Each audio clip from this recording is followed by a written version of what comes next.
হাইকোর্টের বিচারপতি নির্দেশকে বুড়ো আঙুল দেখিয়ে এবার জোর ধাক্কা খেল তৃণমূল কংগ্রেস। তৃণমূল কংগ্রেসের সাংসদকে 50 লক্ষ টাকা জরিমানা করার নির্দেশ দিল কলকাতা হাইকোর্ট।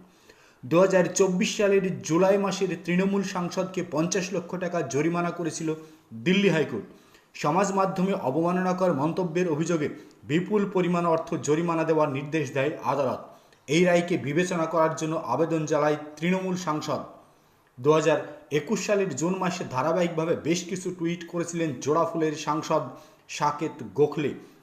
সেখানে কেন্দ্রীয় মন্ত্রী হরদীপ সিং পুরী ও তার স্ত্রী তথা সাবেক কূটনীতিক লক্ষ্মী পুরীর সুইজারল্যান্ডে কেন আবাসন নিয়ে নানান প্রশ্ন তোলেন। সুইজারল্যান্ডে কেনা সেই আবাসনের নানান প্রশ্ন তোলার সঠিক উত্তর দিতে পারেননি সাকেত গোখলে। পুরী দম্পতির সম্পত্তির বিষয়ে ইডি তদন্ত চাওয়ার পাশাপাশি কেন্দ্রীয় অর্থমন্ত্রী নির্মলা সীতারামনকে ওই টুইটগুলিতে ট্যাগ করেছিলেন সাকেত। এই নিয়ে তীব্র জলগড়ায় আদালত অবধি। পরবর্তীতে দিল্লি হাইকোর্টের নির্দেশ মতোই বিতর্কিত টুইটগুলি মুছে দেন তৃণমূলের রাজ্যসভার সাংসদ। তবে তা সত্ত্বেও মানহানির মামলা থেকে মুক্তি মেলেনি। উচ্চ আদালতের তরফ থেকে তাকে 50 লক্ষ টাকা জরিমানা করা হয়। এই রায় পুনর্বিবেচনার আর্জি জানিয়েছিলেন সাকেত গোখলে, তবে তাতে কোনো সুরাহা হলো না। কপিল সিব্বালরাও তাকে বাঁচাতে পারল না।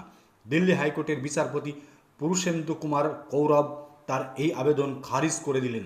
বিচারপতির নির্দেশ, আইন মেনে 180 দিনের সময়সীমার মধ্যে রায় পুনর্বিবেচনা করার আর্জি জানানোর কথা, তবে তৃণমূল সাংসদ সেটাও করেননি। সেই জন্য তার আর্জি খারিজ করে দেওয়া হলো। দিল্লি হাইকোর্টের দেওয়া পুরনো নির্দেশই বহাল রাখা হলো। মানহানিতে দোষী সাকেতের মাসিক বেতন থেকে 2/3 কেটে নেওয়ার নির্দেশ দিয়েছেন বিচারপতি। সাংসদ হিসাবে তিনি যা বেতন পাবেন তার 2/3 কেটে নিয়ে 50 লক্ষ টাকা পূরণ করার নির্দেশ দিল দিল্লি হাইকোর্ট।